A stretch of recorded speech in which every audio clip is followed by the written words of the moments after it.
Salut les amis, c'est toujours les Gilets jaunes constituants. Cette fois, pas de cible grandiloquente, pas d'action héroïque. On est posé à un café à côté de Barbès, parce qu'il n'y a pas de raison qu'on soit les seuls à rien branler. Non, plus sérieusement, on va recueillir le témoignage d'un de nos camarades, donc Mehdi. Mehdi, est-ce que tu peux nous dire un petit peu tes mésaventures? Ça va et toi? Et toi, ça va? Ça va, tranquille? Ouais, merci, c'est bon. Écoute, donc je suis avec, je sais pas, les gens m'abordent dans la rue. Mehdi, est-ce que tu peux nous rappeler un petit peu, est-ce que tu peux nous dire tes déboires qui sont arrivés lors de l'acte samedi? Alors, j'étais d'abord avec quelques collègues au Trocadéro, une manifestation très calme, les policiers marchaient au milieu de la foule, discutaient avec les gens. Et fatigué de la semaine qui avait passé à pleine d'action, j'ai décidé de rejoindre la manifestation au Sacré-Cœur après qu'ils aient traversé tout Paris depuis l'enfer Rochereau. Et ainsi je prends le métro, j'arrive sur les lieux en bas de la butte Montmartre autour de 15 h et je décide de volontairement faire un petit détour pour emprunter le même chemin qui a été emprunté par la manifestation déclarée un petit peu plus tôt pour être totalement dans mon droit et pour la même occasion dire bonjour aux forces de l'ordre. Être sympathique, leur montrer qu'on n'est pas tous à leur faire la tête. Et c'est là qu'à la grande routine, on me demande d'ouvrir mon sac, de faire un petit contrôle classique. Donc on est habitué à ça, pas de problème. Je m'attends à la limite à me faire confisquer mes lunettes ou mon masque à gaz que j'avais dans mon sac. Mais non, un officier très nerveux par rapport à ses collègues qui me saluaient d'abord me demande de continuer le contrôle derrière les vannes. Donc on y va. Le contrôle commence normalement, donc on trouve un masque à gaz, on trouve 2 paires de lunettes, et puis là on me demande ma carte d'identité. C'est là que je sens une petite frustration de part... Toi aussi? Je pense à maman, à ma mère. Non, attends une minute, maman, elle est sympa, ma mère, avec moi. c'est sympa, mais on est en Facebook Live là, camarade. Pas de souci. Vas-y, excuse-moi, je t'écoute. Aucun problème. Et donc au moment du contrôle d'identité, je vois une petite frustration à voir moi habillé comme on va dire le parisien lambda, mais avec un nom et un nom de famille à consonance très marocaine. Je vois que l'officier qui regarde cette carte-là commence à se dire tiens, celui-là, il y aurait quelques trucs à faire avec. Bref, on attend un quart d'heure, une demi-heure. Pendant ce temps-là, je discute avec 3-4 CRS autour de moi qui se disent quand même aussi ça commence à être très long, on se demande pourquoi. C'est pas le pire des voyous, j'entends des phrases comme ça. J'en entendais une un peu plus loin, c'est pour faire du chiffre de toute façon. Il semblerait que... C'est pour faire du chiffre. J'ai entendu cette phrase, oui. C'est un des CRS, un mec très gentil qui était avec moi qui disait ça. Ils avaient l'air de s'ennuyer, hein. Au bout d'un moment ils ont dû enlever leur casque, mais d'après ce que j'ai vu les lendemains, moi, cette manifestation avait été très calme, il n'y avait pas eu trop de débordements, donc il n'y avait pas eu... de quoi donner de quoi faire à tous ces gens mobilisés, ces milliers de CRS dans ces rues-là. Et j'étais là sûrement au mauvais endroit, au mauvais moment. Au bout de ces une demi-heure, ce même officier un peu nerveux, pour ne pas donner son nom même si je ne le connais pas, vient et dit ah celui-là, il vient le chercher. Et c'est là que moi, au même niveau que les 3 CRS autour de moi qui étaient très sympathiques, exprimons une forme d'étonnement, un soupir. Et directement, ce que j'ai envie de demander, c'est pour quel motif. Mais j'ai pas eu à le faire, un des CRS l'a fait pour moi. Pour quel motif? Il n'a pas répondu, il nous a expliqué que la loi c'était la loi, qu'il avait des responsabilités et que c'était un homme droit, père de famille, bref. Il a tellement droit qu'il n'applique pas, il ne respecte pas la loi de son pays. Eh bien, laquelle? Déjà, j'aurais bien aimé savoir laquelle. Enfin bref. Je viens me faire récupérer par 2 policiers dans une scénique qui m'emmène au commissariat de la Goutte d'Or. Ici à Barbès-Rochechouart dans le 18e. C'est pas le commissariat. C'est pas exactement le commissariat, c'est un centre de... Comment on a dit? Centre d'investigation et d'enquête de... Je sais plus comment on avait dit. Je crois que c'était SAIP. centre d'investigation et d'internement. Ouais, quelque chose comme ça. Ouais. Donc c'est un bâtiment de garde à vue pour poser quelques plaintes, mais rien de plus. Il n'y a pas beaucoup d'administration là-dedans. Arrivé là-bas, je ne suis pas encore au courant, je ne sais pas encore si je vais faire de la garde à vue ou pas. Je m'attendais peut-être à juste partir 1 heure après avec un papier, un appel à la loi. Donc je resterai très calme, très sympathique, toujours à discuter. 9 policiers sur 10 au total avec qui j'ai eu un échange verbal ont toujours été dans l'incompréhension. Cette jeune policière à qui on a parlé juste avant dans le commissariat disait qu'elle était là samedi et disait, même nous, tous les collègues, on disait pourquoi il est là, lui, on ne comprenait pas. Et jusqu'à la fin, jusqu'aux 21h plus tard, on n'a toujours pas su exactement pourquoi. Mais bon, on m'explique que c'est systématique, que la garde à vue ce sera systématique pour tout gilet jaune arrêté, peu importe le motif. Et même à ce moment-là, je ne sais pas si je pars pour une garde à vue de 2 heures, ou pour 24 heures, ou pour même 48, ou même être transféré dans un dépôt plus tard pour aller passer en comparution immédiate au tribunal. J'en ai aucune idée. On me dit que je peux faire appel à un avocat, mais que ça prendrait beaucoup plus de temps, que là je serais vraiment parti pour rester plusieurs jours. Donc bon, je dis, allez, faisons au plus rapide. Je pense que ça a été une erreur, mais... On te dissuade de prendre un avocat d'une certaine façon. Je peux pas affirmer qu'on me dissuade, mais on m'invite à ne pas en prendre un pour mon intérêt. C'est comme ça qu'on me le dit. Après, vrai ou pas, bon, je n'affirme rien. J'ai droit à plein de petites remarques. Alors tu vas remettre ton costume de clown, t'es parti à la piscine, t'es la honte de notre région. Plein de trucs comme ça. On me demande pour prendre la photo de remettre mon gilet jaune, de mettre mon masque à gaz et de mettre mes lunettes. Si je n'avais pas rebondi là-dessus en disant que non, je ne les portais pas au moment des faits, je pense qu'ils auraient pu appliquer la loi anti-casseur sur mon dos. J'ai précisé que je ne les portais pas, il m'a dit bon alors du coup accroche-les juste autour du bras. Donc j'avais de chaque main accroché mes paires de lunettes comme un trophée. Et après ça, fouille, on m'envoie en garde à vue et je me retrouve là, dans une cellule qui est prévue pour accueillir entre 6 et 12 personnes, avec une odeur abominable, du sang par terre, des excréments humains collés au plafond, une odeur insupportable, des gens en train de dormir dans la cellule, chacun sur un des côtés de la pièce. Je m'assois dans un coin et je commence à attendre, sans savoir pour combien de temps je serai là.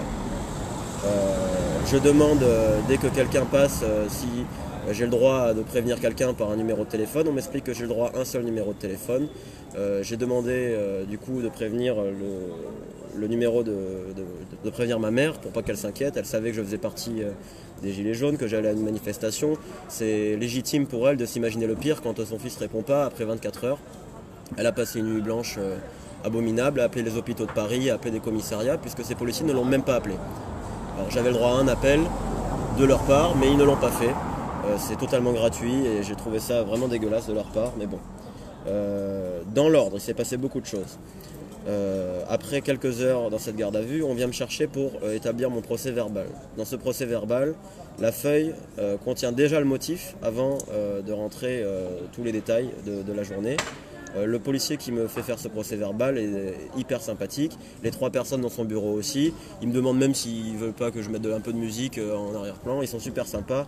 Il m'explique, il me fait sous-entendre que je suis fiché S, que même si c'était pas moi directement, c'était comme ça, qu'ils avaient eu des nouvelles directives qui étaient très droites et que vu le calme de la manifestation, ils avaient dû attraper un peu n'importe qui passait par là.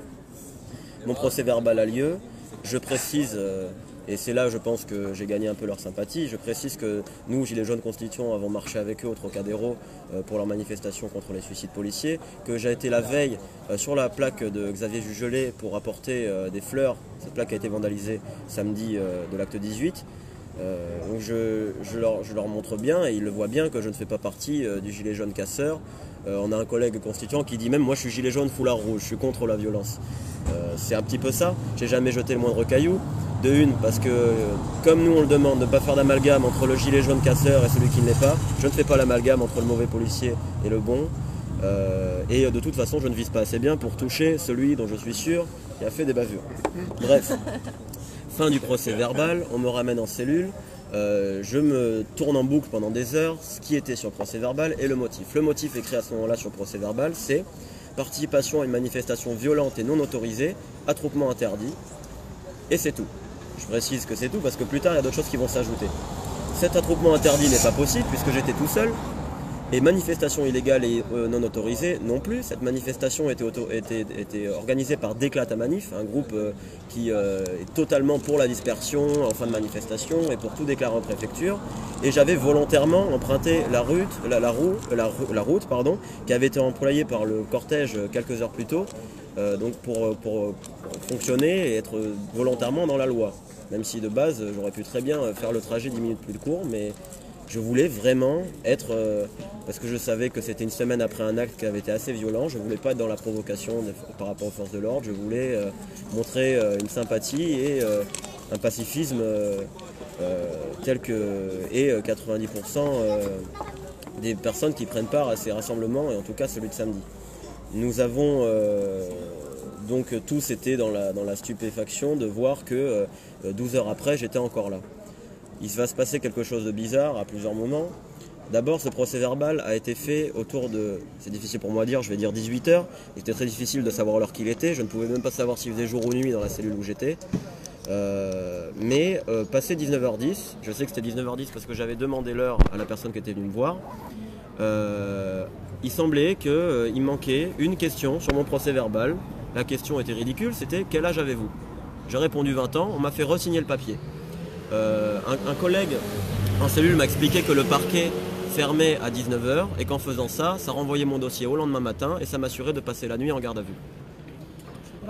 Je fais donc tout le nécessaire pendant des heures, sortir signer un papier, signer un inventaire de fouilles. On me fait un prélèvement ADN, un policier me fait un prélèvement ADN. Une heure plus tard, revient me voir pour me dire que les charges n'autorisent pas le prélèvement ADN et me montre qu'il le détruit.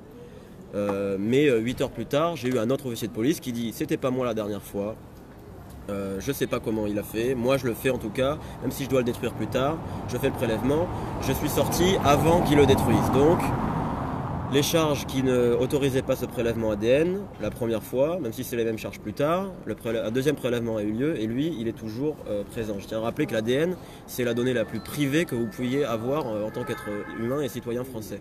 Il n'y a rien de plus privé que votre ADN. C'est très très grave de prendre ça. Plus tard, il va se passer une nuit de stress, de peur, de sanglots à certains moments.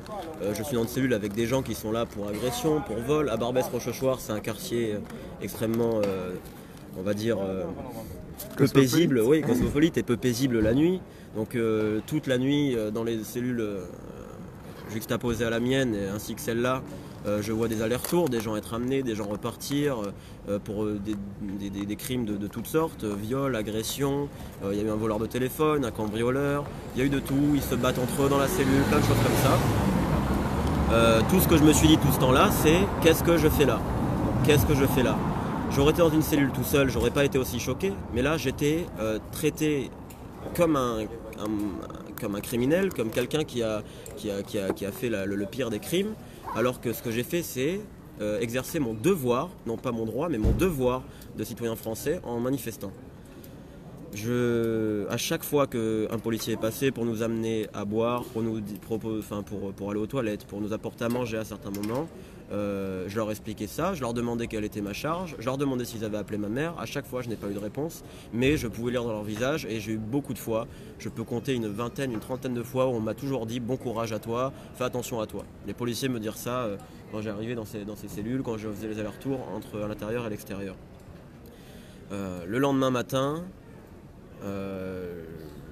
c'est dit comme ça, on a l'impression de faire une ellipse et que j'ai passé une belle nuit, mais pas du tout, j'ai pas dormi, c'est des petites siestes. À chaque fois qu'un policier passe dans le couloir, que ce soit pour ma cellule ou pour une autre, je me dis « ah, c'est enfin pour moi », puisqu'à aucun moment on m'a dit pour combien de temps je serais là. Je n'ai jamais su à quel moment j'allais sortir. Sur les coups de 11 h du matin le lendemain, on me dit que tous les gilets jaunes allaient passer en dépôt. On était 3 au total dans le bâtiment. Il y en avait un qui était avec moi qui m'avait rejoint plus tard et son collègue après, je pourrais parler de lui plus tard. Parce que lui, il a été victime de violences assez remarquables. Il a le nez cassé, l'arcade ouverte, l'épaule déboîtée, des déchirures un peu partout. C'était pas beau à voir. Une arrestation. Oui, sur une arrestation. Des policiers en moto. Il leur avait fait une blague. Il a dit tu voleras, mais sur ma tige, au voltigeur. Donc ils l'ont mis outrage, mais l'arrestation en elle-même était très violente. Et cette personne-là, je l'ai attendue 1 heure après avoir été sorti, il n'est pas sorti. Mais 1 heure avant que moi je sorte, sur les coups de midi, ils nous disent qu'on allait tous passer en dépôt. Donc là, on s'est dit c'est pour 48 heures, on allait être envoyé au tribunal, attendre dans une autre cellule pour passer en comparution immédiate les lundis ou mardis. Ça me faisait très peur. Finalement, 1 heure après, on vient me chercher pour me donner un rappel à la loi où il y a marqué dessus non pas ce qui était sur le procès verbal, à savoir manifestation non autorisée et attroupement interdit. Ils avaient enlevé la manifestation autorisée. La raison pour laquelle j'avais été arrêté de base, à savoir possession de masque à gaz et de lunettes, non plus, mais il y a marqué port d'armes. On m'a expliqué plus tard que le masque à gaz, que ce genre d'objet était considéré comme une arme. Et le policier tout à l'heure nous a dit aussi que dans le rappel à la loi, le document du rappel à la loi est très très généraliste, qui ne précise pas et que c'est volontairement fait comme ça. Donc port d'armes, on ne précise pas de quelle catégorie. On ne sait pas si j'avais une arme à feu, si j'avais un couteau, si j'avais un masque à gaz, ça prête beaucoup à confusion. Pour un policier français qui sait comment ça fonctionne, il n'y a pas de problème, mais le jour où je veux emprunter un aéroport, voyager de façon internationale, je pense que j'aurai des problèmes à ce niveau-là et je veux absolument faire rectifier ces choses-là parce que de une, un masque à gaz n'est pas une arme, je suis désolé, et de deux... Ouais, parce que je me permets de rappeler juste, pour ceux qui viennent de nous rejoindre, port d'arme a fini sur ton procès verbal. Oui. L'arme en question, c'est un masque à gaz. On ne sait pas, mais c'est ce que j'imagine puisque c'est la seule chose que j'avais. C'est la seule chose que tu avais. Donc ce qui a été retenu comme arme pour établir ton procès verbal en tant que port d'arme, voilà. C'est un masque à gaz. Et ton rappel à la loi, c'est un masque à gaz. J'imagine que c'est ça. Mais ça prête beaucoup à confusion. J'imagine que ce document dans la main d'un autre policier à 1 mois d'intervalle, si moi je lui raconte la réalité de ce qui s'est passé, ce que j'avais dans mon sac, ça sera légitime de sa part de ne pas me croire. Et d'imaginer que j'étais un casseur avec, je sais pas, une matraque, avec des pavés, avec n'importe quel attirail lambda. Là, il y a une dimension sur laquelle je tiens à revenir, parce que c'est d'expérience, c'est malheureux, mais d'avoir un nom à consonance maghrébine, ça m'a attiré beaucoup d'ennuis dans le passé avec les forces de l'ordre. Et ce que je ne comprends pas, c'est que moi, quand je suis arrivé, j'étais là pour possession de masque à gaz et de paires de lunettes. Il y avait, juste après que j'arrive, un autre gilet jaune, mais on va catégoriser physiquement et niveau vestimentaire ressembler, je ne sais pas, le parisien lambda, français, qui avait sur lui la même paire de lunettes que moi, la Decathlon jaune fluo. C'est très très drôle que Decathlon vende des lunettes de piscine jaune fluo, pas d'autres coloris à 1,60 €. Je trouve ça très très sympa de leur part. Et une bombe. Il avait une bombe gazeuse, comme les policiers ont manuelle, pour la courte distance. Ce qui, ça pour moi, est très très grave. Cette personne-là a fait 1 heure de garde à vue, a été relâchée plus tard. Voilà. Et il a été dans une pièce avec des personnes, on va dire, de couleur blanche. Moi, j'étais avec des Algériens et des Marocains. On rappelle que tu t'appelles Mehdi. Voilà, c'est ça. C'est probablement la raison pour laquelle j'ai fini en garde à vue et c'est probablement la même cause qui fait que les CV sont renvoyés très très vite quand on envoie ça à Paris et des choses comme ça. Mais bon, c'est pas le sujet. J'arrive à la fin de cette garde à vue, je sors avec ce procès verbal. En ayant malheureusement signé ce document de rappel à la loi qui dit port d'armes, qui était au milieu de 20 pages, qu'on m'a dit c'est de la paperasse, que j'ai fait le plus vite possible. J'étais fatigué après avoir passé 21 heures dans une cellule abominable. Je ne vais même pas témoigner dans le détail des interactions entre les personnes dans cette cellule-là, de leur nature, de leur passé, de qui ils étaient. Mais j'ai vu des comportements policiers vraiment affreux, même parmi ceux qui étaient sympathiques envers moi. Des remarques très très racistes et une façon de parler à la personne de couleur et à la personne qui parle mal le français vraiment vraiment agressive. J'ai vu des gens juste demander à boire et de ne pas être capable de l'exprimer correctement, se faire envoyer balader et être là à se pisser dessus ou à pisser en coin de la cellule au bout de 4 heures. Si, bien sûr. Donc voilà, ça c'est des choses, mais bon, malheureusement on est habitué. Pour les gilets jaunes en tout cas, je n'ai jamais compris du début à la fin pourquoi j'avais été interpellé. Je ne comprends pas non plus la forme et la façon dont ça a été fait. À savoir pourquoi ne pas appeler ma mère, ce genre de petits détails. C'est quand même, ça touche personne d'autre que elle. Pourquoi ne pas avoir fait ça? C'est gratuit. Pourquoi une telle haine envers les gens qui se retrouvent derrière les barreaux pour un policier qui est arrivé 4 heures après celui qui a fait l'interpellation, qui se dit si t'es là c'est pour une bonne raison et qui ne va pas chercher à comprendre. Là on revient aux années 40 et on a cette phrase qui s'appelle je n'ai fait qu'obéir aux ordres. Si je la dis avec un accent allemand, on voit direct de quoi on parle. Mais c'est exactement ce que ces policiers peuvent nous disent aujourd'hui. Je ne fais qu'obéir aux ordres. Et pourtant, tout ce qu'on peut apprendre de ces dernières guerres mondiales, c'est justement qu'on est dans un état de droit où chacun a une liberté de penser, a une réflexion qui lui est propre et qui peut aujourd'hui lui permettre de se diriger vers n'importe quelle forme de syndicat, il y a beaucoup de choses à faire. Désolé pour mon expression. Je suis encore sous le... comment dire, être traité comme de la merde. Désolé pour mon langage, mais c'est comme ça que je le vois. Je sens mon droit de français, mon droit à ma liberté de circuler, ma liberté d'expression, ma liberté de penser, violée. Réellement violée. C'est ça qui se passe. À la petite échelle, c'est quand on s'est bloqué dans une rue aux Champs-Élysées ou quelque chose quand un manif est déclaré, mais là, c'est 21h à Barbès-Rochechouart, à la Goutte d'Or. Je connais pas de pire endroit à Paris pour faire une garde à vue. J'aurais aimé en fait avoir une caméra tout le long, avoir une GoPro pour vous montrer l'état de la cellule, comment les gens parlent, la peur que vous avez quand vous êtes dans une cellule comme ça, que les gens se battent entre eux. Vous n'osez pas appeler, toquer à la porte parce qu'ils pourraient s'en prendre à vous. Vous, gilets jaunes, vous mettre dans une pièce avec des violeurs, des criminels, des vrais, c'est rien d'autre qu'un passage à tabac moral. Vous rappelez qu'on fait partie d'une catégorie de gens qui n'ont... Exactement. Nous ne sommes pas le peuple, nous sommes les rats, les sans-dents, ceux qui ont faim et qui ne savent pas écrire, qui ne savent pas lire, qui n'ont pas le droit à circuler, qui n'ont pas le droit de dire, etc. Quand je quittais ce commissariat, dans les documents que j'ai signés, là où j'ai fait l'erreur de signer un document qui disait port d'armes, j'ai aussi fait l'erreur de signer l'inventaire de ma fouille qui apparemment est soit incomplet ou alors il l'est et c'est eux qui ont fait une erreur humaine, l'un ou l'autre, mais j'avais une croix en argent, avec une chaîne en argent, qui n'a pas une grande valeur financière mais qui a une valeur sentimentale énorme, qui est une pièce historique qui a plusieurs centaines d'années maintenant, qui ne m'a pas été rendue. On m'a pas rendu mon gilet jaune, qui n'a rien à voir au final avec le port d'armes ou avec l'attroupement ou des choses comme ça. Techniquement, même ça, il n'y a pas de loi qui s'applique pour me prendre mon gilet jaune. J'ai un brassard que je porte depuis l'acte 2. C'est le brassard de mon arrière-grand-père qui était résistant. C'est un brassard FFI FTPF, donc franc-tireur et partisan français et forces françaises de l'intérieur avec la croix de Lorraine. J'ai dû insister lourdement pour le garder. De base, ils ne voulaient pas. Ils ont été, mais je pense que c'est à titre individuel. Le policier qui m'a remis mes affaires a été plus ou moins gentil et même lui, il a dû prendre un tout petit risque à son niveau de me rendre ça. Mais je suis parti avec mon sac à dos vide et mon parapluie à l'intérieur, rien d'autre. Heureusement que j'ai pu récupérer ça parce que c'est familial et ça m'aurait vraiment porté souci. Et bon, donc je suis volé. On est là, en réalité, on ne peut pas trop filmer, mais on est à une vingtaine de mètres de ce même endroit, de ce même commissariat. Voilà. Et nous, on est venu ici pour demander si je pouvais récupérer justement cette croix. Bon, on m'a plus ou moins envoyé chier. J'allais forcément quelque part, mais bon, tant pis.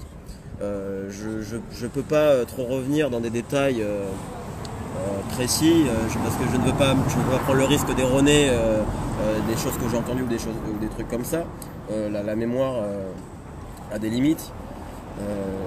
Je pourrais toujours en revenir en privé là-dessus avec n'importe lequel d'entre vous. Si vous venez nous voir en manifestation pendant nos actions, ça sera avec plaisir.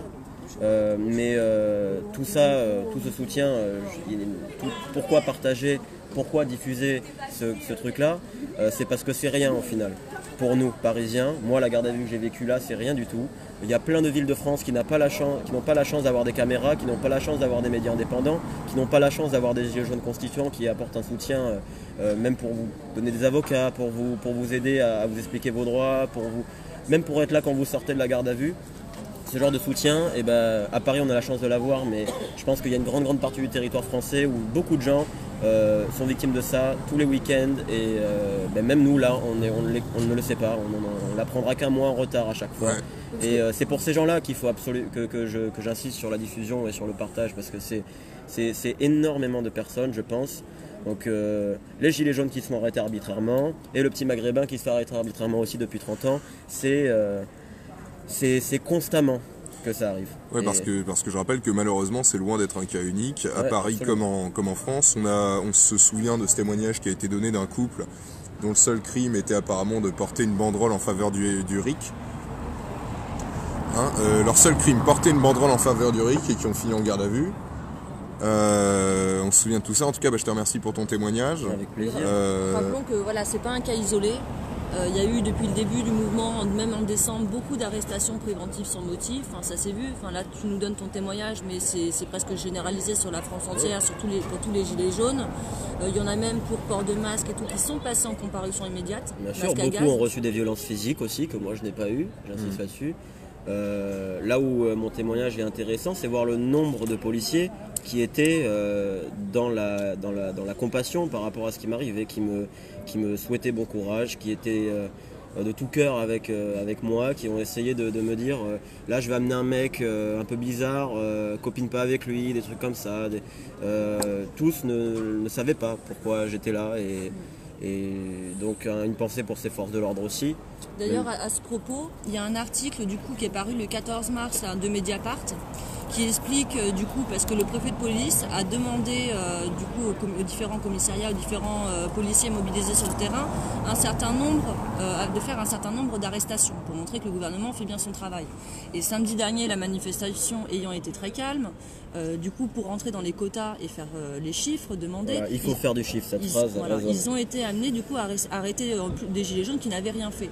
Et sur un commissariat, donc il semblerait, enfin l'information que j'ai c'est par un officier de police qui nous a dit que c'était le commissariat du 6e, mais j'en suis pas sûre. Dans l'article de Mediapart, ils disent Est parisien, enfin voilà, donc a priori pas le 6e. Et en gros, les policiers se sont mis sur ce commissariat successivement en arrêt pour pouvoir justifier auprès de leur hiérarchie qu'ils n'arrivaient pas à remplir les quotas. C'est-à-dire voilà, on n'a pas fait le quota, mais parce qu'il nous manquait 4 officiers, il nous manquait 4 policiers, le lendemain il en manquait encore 4, etc. Donc c'est pas généralisé sur tous les commissariats, hein, rappelons-le. Mais en tout cas sur un commissariat apparemment dans Paris, refusant par intégrité et parce qu'ils ne se sont pas engagés pour ça, d'arrêter sans motif des manifestants, ont tenté comme ils ont pu de résister. Donc ils ne peuvent pas tous se mettre en arrêt le même jour, hein. C'est un peu comme les hôpitaux, c'est-à-dire qu'ils ne sont pas là que pour arrêter les gilets jaunes, les policiers, hein. Ils arrêtent du coup, comme tu dis, les violeurs, les cambrioleurs, les braquages, etc. Et donc là monte l'article, je ne sais pas si les gens peuvent vouloir retrouver l'article du coup de Mediapart.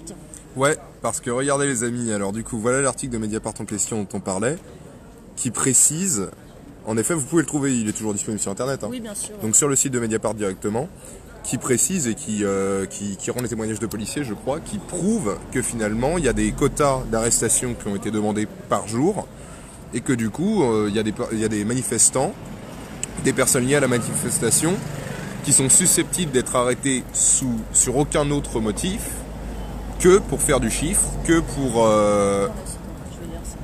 Voilà, donc...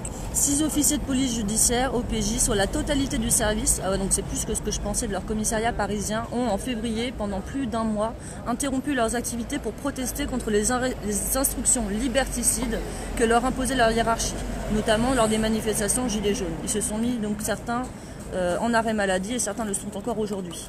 Donc pour pouvoir justifier du fait qu'ils ne remplissaient pas les quotas. Voilà. Donc bon, après il y a un certain nombre de jours de carence qui ont été supprimés pour la police, donc ils ne peuvent pas faire ça éternellement. Mais bon, ils font ce qu'ils peuvent, en tout cas pour ceux qui sont honnêtes dans leur travail. Ils ne sont peut-être pas une majorité, mais en tout cas il y en a. Et sur vous tous qui nous écoutez aujourd'hui, j'imagine que parmi vous il y a au moins un policier, une personne qui peut être aux manifestations les samedis. Tout ce que j'ai à vous dire, à vous monsieur, ou à vous si vous êtes plusieurs, à défaut, si vous ne pouvez pas d'un point de vue financier, ou juste professionnel vous permettre de vous mettre en arrêt maladie, de faire ce genre de trucs, faites semblant, vous n'êtes pas obligé de viser la tête, faites semblant, frappez pas si fort, faites semblant, s'il vous plaît. Trompez-vous d'étage. Non, mais c'est surtout qu'on est dans une situation absolument ubuesque, où maintenant la police ne se charge même plus d'appliquer la loi, c'est les ordres explicitement qui sont appliqués, et ça une grande partie des policiers le savent. C'est encore, là on a parlé à des policiers, donc devant pas le commissariat, mais devant là où tu as été mis en garde à vue, qui nous expliquent, nous on connaît là, tout ce que vous nous dites là, parce qu'on leur a fait le même pitch avec le témoignage, on leur a expliqué voilà, qu'on soutenait ceux de la base, en tout cas qu'on soutenait ceux qui étaient intègres. Hein. Oui, tout à fait. Voilà, et ils nous expliquent, mais nous on peut rien faire, on fait que suivre les ordres. Même si c'est illégal, on suit les consignes, voilà. Donc, ça nous était dit au TGI aussi, au TGI, là, on était tout à l'heure pour Dieudonné, on disait qu'on voulait rentrer dans la salle. En tant que journaliste, parce que finalement on a un média et on vous communique des informations, il nous a dit oui, carte de presse. Mais carte de presse, c'est un statut fiscal, c'est pas du tout. Si tu peux être journaliste avec un stylo, un téléphone, t'es plus ou moins, si tu donnes de l'information, tu fais du petit. On prétend pas être journaliste, hein, mais on tente un minima de donner un peu d'informations. Et il nous dit non, mais c'est pas la loi, c'est les consignes. Donc même lui, dans sa tête, en tant que policier, il fait la distinction, il sait que c'est pas la loi. Mais on n'est pas là pour appliquer la loi, on applique les consignes. On applique ce que notre hiérarchie nous demande. On ne fait qu'obéir aux ordres. On a fait qu'obéir aux ordres. Ouais, il y en a d'autres qui ont dit ça, ouais. Ils ont mal fini. Non mais c'est là-dessus, je peux aussi témoigner, puisque j'ai été présent à la manifestation samedi. J'ai tenté de m'y rendre et j'ai pris le désormais traditionnel 135 € d'amende. 135 € d'amende, hein, les amis. J'ai pris la, ouais, j'ai l'amende, j'ai le PV parce que j'ai refusé d'enlever le gilet jaune quand je l'ai été demandé, quand ça m'a été demandé par la police. J'ai pris 135 € d'amende sur la manif. Alors, je mets au défi n'importe quel juriste de trouver un article de loi qui me force, qui m'obligerait à enlever le gilet jaune lors d'un contrôle d'identité tout simple. Je vous mets au défi de trouver un article de loi qui me force à le faire sous peine d'amende. Ça n'existe pas, hein. Donc encore une fois, et ils le savent très bien, donc ils sont chargés d'appliquer des ordres parfaitement illégaux aux yeux de la loi française. C'est un cas exceptionnel pour les gilets jaunes. Mehdi, ton histoire en illustration. On a d'autres témoignages qui sortent sur internet. On a eu aussi des témoignages chez les constituants de ce qui nous est arrivé. Non, c'est très grave quand même ce qui se passe en ce moment. Pour l'instant, il tape au portefeuille. Donc voilà, ça va être 130 € d'amende à chaque fois. Donc on va voir la suite. On va pas pouvoir tenir comme ça bien longtemps. Donc c'est le but. Hein, c'est de nous faire rentrer tous chez nous, quoi. Tout ça par des pressions judiciaires. D'abord, ça commence par pression financière. Et la guerre des tranchées, on la connaît. La guerre de position, on la connaît. La guerre d'usure, on la connaît. Et c'est dans notre sang. On y arrivera. Mais on ne peut pas accepter ce genre de choses d'arriver en France. On a beaucoup trop de personnes qui sont mortes depuis 300 ans et même plus pour tous ces droits magnifiques qu'on a ici. Cet espace qui est l'espace français, c'est incroyable. C'est cette cosmopolitanité. Ah là là, j'arrive pas. Cette cosmopolitisation. Oh là là. Toutes ces libertés de circuler, de penser, et tous nos droits. La France, ça n'est que ça. Ça n'est que ça. Si on n'a plus ça, on n'est plus rien. On est un État parmi tous les États-Unis d'Europe. Et c'est pas ce qu'on veut. On a une souveraineté à conserver, on a des droits, mais si quelqu'un est mort pour quelque chose comme ça, on lui doit un respect infini. On se doit d'appliquer à la lettre toutes ces choses-là. Il faudrait pas qu'on ait à refaire tout ça. Il ne faut pas que tous nos aïeux, parce que chacun d'entre vous, chacun d'entre nous, nous avons tous un arrière-grand-père, des ancêtres qui sont morts pour ça. Il ne faut pas qu'ils soient morts pour rien. C'est pas possible. Ce qu'ont vécu nos poilus, c'est affreux. C'est incroyable à quel point ces morts nous regardent. Et tout ce qu'ils ont fait a une répercussion directe sur ce qui se passe aujourd'hui. Tout découle de notre passé. Notre passé fait ce que nous sommes aujourd'hui. Et c'est vital de comprendre tout ça, que toutes ces forces de l'ordre, que tous ces gens-là qui ont une conscience, qui sont humains, comprennent que c'est nous qui les payons, c'est nous le peuple, c'est nous qui produisons les richesses de ce pays, c'est nous la France.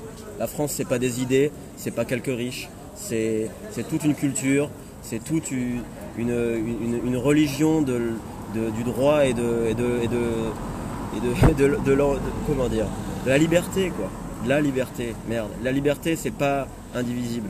C'est les libertés avec un S, déjà, c'est couper la chose.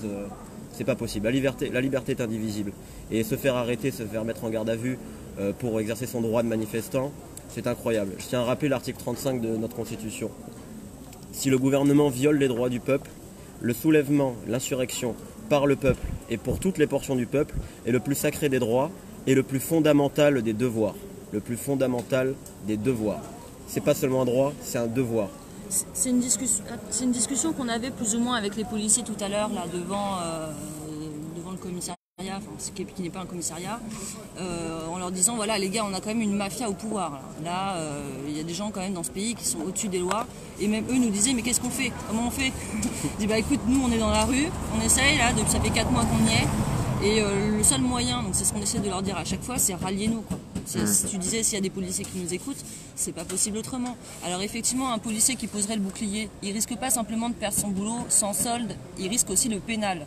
Mais comme on l'a vu en Grèce, c'était des tas de boucliers. Alors est-ce qu'il faut qu'on attende d'être dans la situation de la Grèce, des coupes budgétaires dans tous les services publics, des retraites divisées par 2, des salaires divisés par 2, et même des suicides de retraités sur des places publiques, parce que c'est ce qu'on a vu en Grèce. Et à ce moment-là, oui, les policiers posent leur bouclier. Mais est-ce qu'il faut vraiment qu'on attende ce moment? C'est-à-dire que là, on est quand même dans une pénalisation de la police.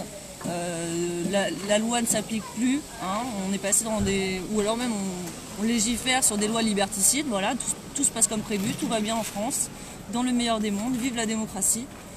Donc bon. Bon bah écoutez les amis, et oui je vois des tas, je lis vos commentaires hein, les amis, pas payé, Je vous rassure, à aucun moment je compte payer l'amende. Je pense qu'aucun d'entre nous ne compte payer ces amendes-là qui sont légitimes. Et encore une fois, ça doit aller au pénal, ça ira au pénal. Bon, je crois que c'est sur ces sages paroles qu'on va pouvoir terminer le live, si tout le monde est d'accord. Petit mot pour la fin, Mehdi, du coup. Très très important de relayer ces choses-là. Encore une fois, c'est pas pour moi qu'on fait tout ça, c'est pour tous ceux qui sont dans l'ombre, qui ne sont pas relayés par des réseaux, relayés par des constituants. C'est tout ce qu'on peut faire. On a cet outil qui est malheureusement détourné de son utilité de base, qui est Internet. Mais aujourd'hui, avec un téléphone, on a un pouvoir incroyable. Par là, je m'excuse si des fois notre éloquence n'est pas parfaite, mais tout le monde avec un stylo est journaliste en France. Tout le monde avec un cerveau peut penser ce qu'il veut et il faut absolument défendre ça. Et une pensée pour tous ceux qui n'ont pas la chance d'être comme moi, avoir un soutien énorme. Ça me fait énormément chaud au cœur quand je vois les commentaires, les partages, tous les avocats qui font un travail gratuit pour les gilets jaunes qui ont un problème. Vous faites un travail remarquable, c'est extrêmement noble ce que vous faites. Et voilà, même à l'échelle individuelle, avoir un petit statut Facebook, dès lors que vous avez quelques amis, vous pouvez partager ça. Même si les gens ne donnent pas un like dessus, ils l'auront vu et ils auront de quoi réfléchir quand ils prendront le métro. Et c'est très très très important. Très très très important. On ira suivre aussi prochainement du coup au TGI les lundis, on essaiera d'y être si on peut toutes les semaines. Enfin, on va voir aller soutenir ceux qui passent en comparution immédiate ou ceux qui prennent des peines pour vous relayer les informations, parce qu'il y a très peu en fait au final d'informations qui sortent sur toutes les condamnations qu'il y a eu. On a de temps en temps des articles de presse qui sortent, mais après c'est pas tant pour donner l'information, je pense qu'il y a des journalistes qui le font, mais c'est surtout pour une forme de soutien. C'est tu sors du tribunal et tu vois qu'il y a des gilets jaunes qui sont là. Ouais, voilà. Si vous pouvez y aller les lundis et mardis. Ouais. Et puis assister aussi à des audiences publiques, aller voir comment ça se passe, parce que vous passez pas en comparaison juste pour un jet de pavé, un tag ou un masque à gaz. C'est procès politique, c'est-à-dire qu'on vous demande de vous justifier de pourquoi vous avez un gilet jaune de manière assez agressive. Donc je vous invite tous à aller soutenir les gilets jaunes qui passent en comparution les lundis au TGI Porte de Clichy. Et si vous pouvez assister à l'audience pour vous rendre compte de ce que c'est la justice en France. Voilà. Super, bah écoutez les amis, je crois qu'on va finir sur cette note. Restez avec nous sur les Gilets jaunes constituants, puisqu'on va pas s'arrêter tout de suite, je pense. Retourne au TGI. Ah, je pense qu'on va peut-être refaire un petit tour au TGI, tiens, ça va être sympa. Bon, bah allez, d'ici la force honneur, on lâche rien.